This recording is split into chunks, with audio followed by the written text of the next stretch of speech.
let's take it from the first chorus right to the second verse, okay? And that's Why Not Think About. So let's take it from chorus 3, 4.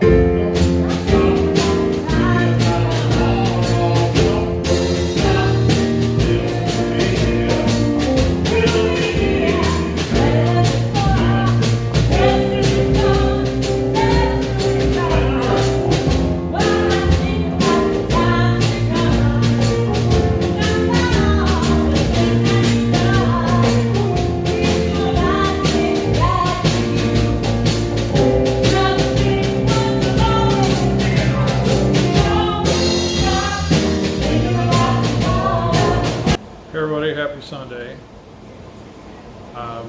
Linda's here as our guest vocalist, and right out of the blocks she gave me the reaction I was looking for to the new bass. So, thanks, Linda. Unfortunately, Guillherme and Luis are not here this week, so tough luck, guys. I don't really want to keep bringing this bass back here. I might bring it one more time so they can see it, but it's going to be the Greco or something else normally. So the thing, I didn't say this about it in the Zemetis video because I didn't really know this, but now that I've kind of futzed with it more, now I know.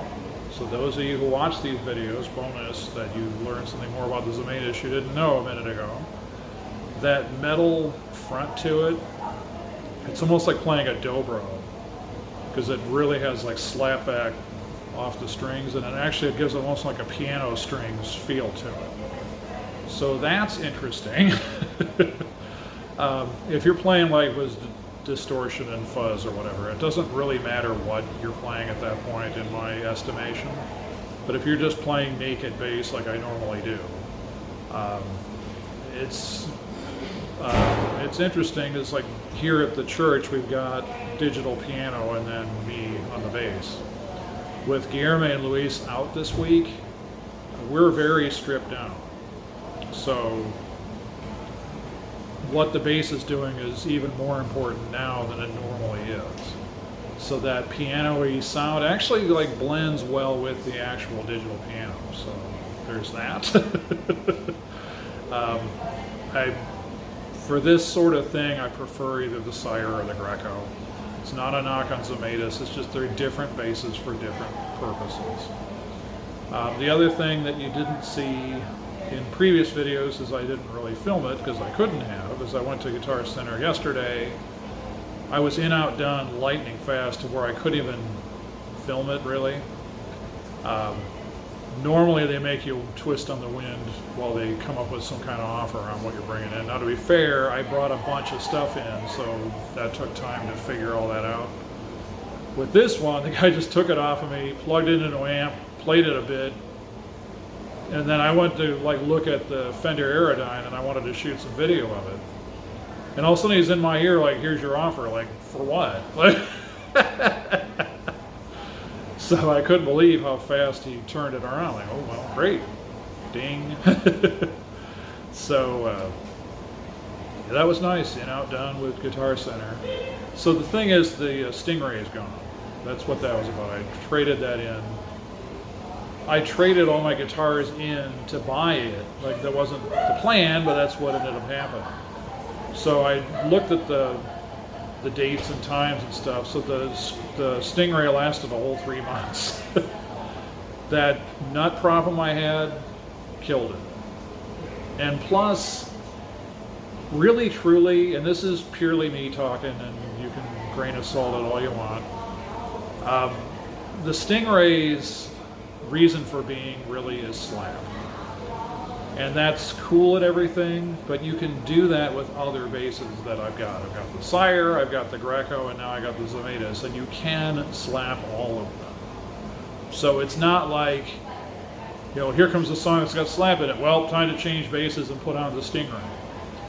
If I was somebody like Flea, and I'm not, but if I were, then just like Flea, I'd probably be wearing the Stingray around my neck at all times, because that's just how Flea is, and that's the kind of stuff that Flea is doing. But it isn't me, and that's not what I'm doing. So it's one of those, I had to really evaluate, like, why is this in the collection? And as much as I hate to take a bath on trading stuff in, I technically didn't. I mean, I did and I didn't, depending on how you look at appreciation and depreciation and amortization over time. Because that Ovation guitar I had since the 90s. So after a while, you can't even look at like what you paid for it originally. It's just in or out. But at any rate, looking at it purely in terms of like what I plunked down cash-wise to get the Stingray, I did come out ahead. And that went straight to the credit card, so whatever. Anyway, that's a lot of personal details about my finances. Anyway, feeling good about this week. Normally, it'd be nice if Guillherme and Luis were here so we get that fuller sound. It's cool that we're making do. That's the thing that is the learning experience with this weekly assignment, is you just never know what's going to happen. You learn to adapt, and you learn like what to put in your gig bag, and you learn like what to practice and what to not to practice, what not to practice, and what kind of attitude to have. And people are about to walk in. All right, well, we still have another about half hour-ish before the service begins. I'm supposed to do a informal jam today with somebody who I met at a jam session months ago. In fact, that jam session led to me getting this gig, basically. And it was funny, is the other day I was thinking about the guitar player that was at the get-togethers. He turned me on to a band called Pigeons Playing Ping Pong. And if you've never heard them, then they're out there for you on YouTube. They're a jam band. They're really good. They can get a bit, not repetitive, I don't think it's quite that. But there's another band called Goose. So you see the bird theme here.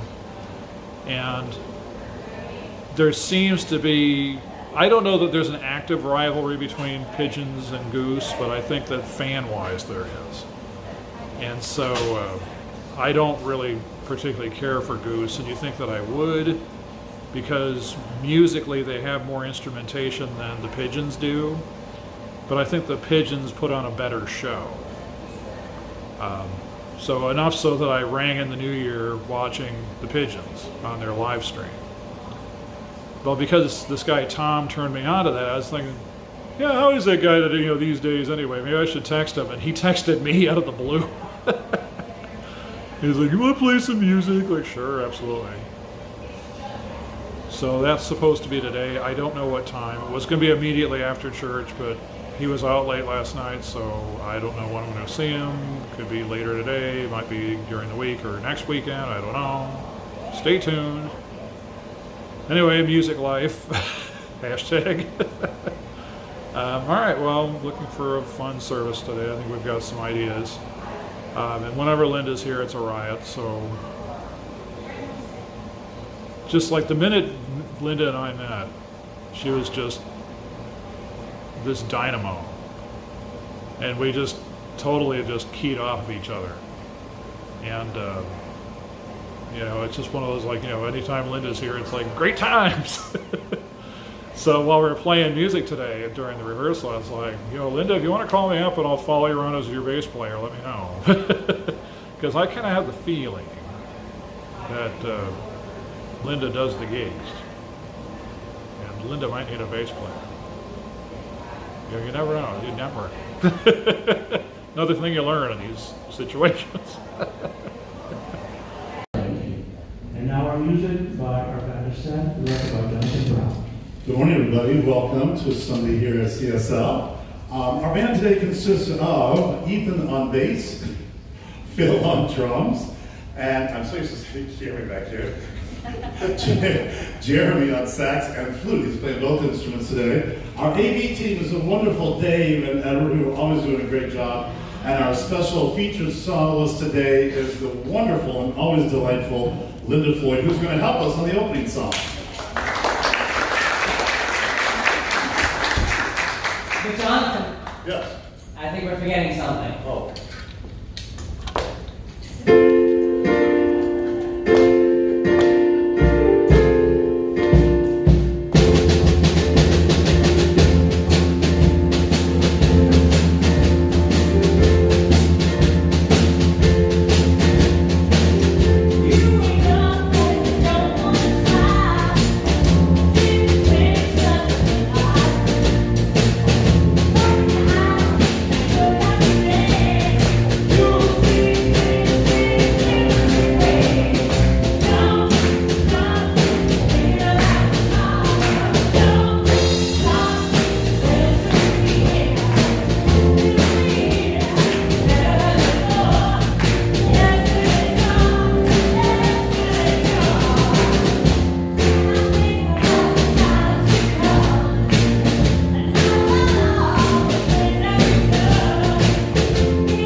no one's gonna dare. Others can't desert you, not to worry, whisper I'll be there. Leaders will charm you with a smile for a while, but in time, nothing can harm you.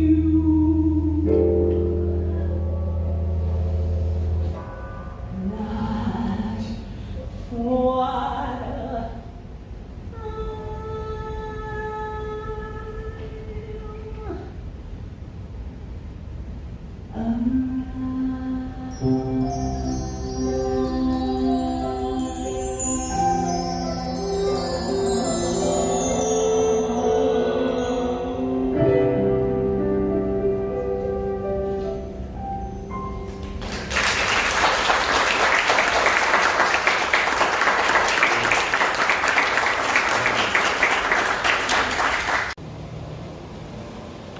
All right, Linda crushed it, as anticipated. I mean, no disrespect to the CSL, but Linda, call me, you need a bass player. We make a team, you and me, duo. No, I love the CSL, and I'm not leaving, but, I can do more things than, 2 things at once, or whatever. It could be like the Venn diagram, stuff Linda does, stuff the CSL does, stuff we do. Anyway, so earlier on, they do meditation at 10 o'clock, and it's right around the corner. I'm yakking on my phone. Jonathan comes over here, he's like shooting the breeze, and I'm just in complete denial that meditation is happening.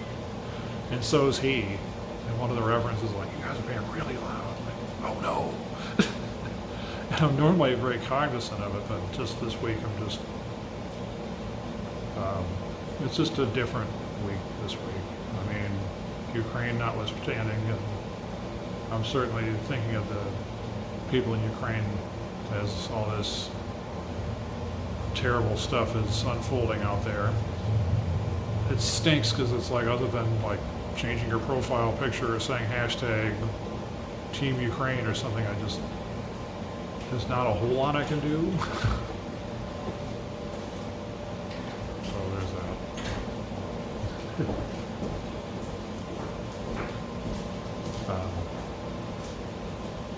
It's the kind of thing that's depressing because, life goes on. Now you look at nature, and in nature, life goes on, no matter what else is happening. But it's the kind of thing where it's like, well, one, you wish it's just not a thing that's happening, and then two, it's just you wish there's something you could actually do that doesn't involve hashtags or, like putting the Ukrainian flag as your profile picture or something.